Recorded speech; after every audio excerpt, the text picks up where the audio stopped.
Bonjour à tous et bienvenue dans ce journal. Dans l'actualité de ce dimanche, le mystère de la disparition du Boeing de la Malaysia Airlines sera peut-être bientôt levé. Un navire chinois a détecté un signal qui pourrait être celui des boîtes noires de l'avion. Dans l'Hérault, un adolescent de 16 ans a été placé en garde à vue après la découverte du corps d'une fillette de 12 ans dans un centre thérapeutique. Le jeune homme a été aperçu avec la victime le jour du meurtre.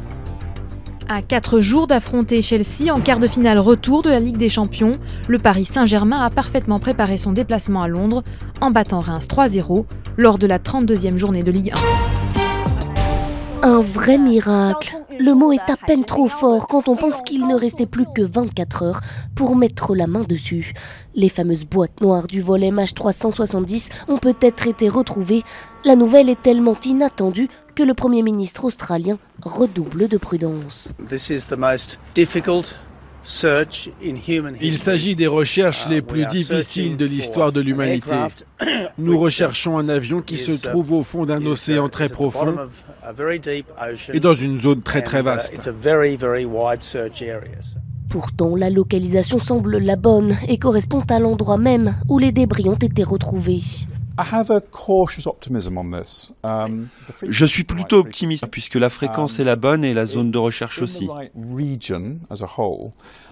Une fréquence très spécifique, 37,5 kHz par seconde. Aucune autre machine ou mammifère marin ne peut la reproduire. Reste maintenant à repêcher ces boîtes au trésor qui pourraient enfin livrer tous leurs secrets, paramètres techniques de l'avion mais surtout conversation dans le cockpit. La fin de l'histoire, quelle qu'en soit l'issue, est proche, car le signal tant recherché depuis 30 jours pourrait bien cesser d'émettre d'une minute à l'autre.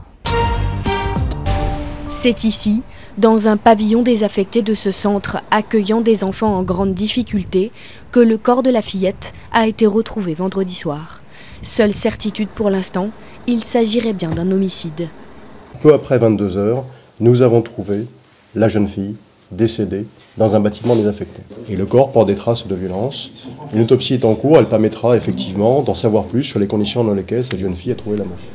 Très vite, les gendarmes se tournent vers le personnel du centre, mais surtout vers un adolescent de 16 ans avec qui la victime aurait passé une partie de la journée. Placé en garde à vue, puis entendu hier par les gendarmes, il nie pour l'instant être impliqué dans la mort de la jeune fille. Il a été placé en garde à vue parce que nous avons considéré que son comportement était équivoque et qu'il était nécessaire qu'il s'explique justement sur ces discordances que nous avions relevées. Des traces d'ADN ont été relevées sur la scène de crime et pourraient être décisives pour la suite de l'enquête.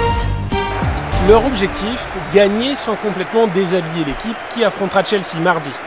Alex, Verratti et même la famille Ibrahimovic se passionnent depuis les tribunes pour un match qui ne se débloque qu'à la fin de la première période. Edinson Cavani ouvre le score contre Reims, mais à la pause, la star c'est toujours lui. C'est une absence importante, mais bon, après, on a aussi de très bons joueurs en attaque. On a aussi prouvé aujourd'hui qu'on pouvait bien jouer, même sans lui. Moi, j'ai confiance dans tous les joueurs du PSG. Comble de la facilité, Reims aide Paris.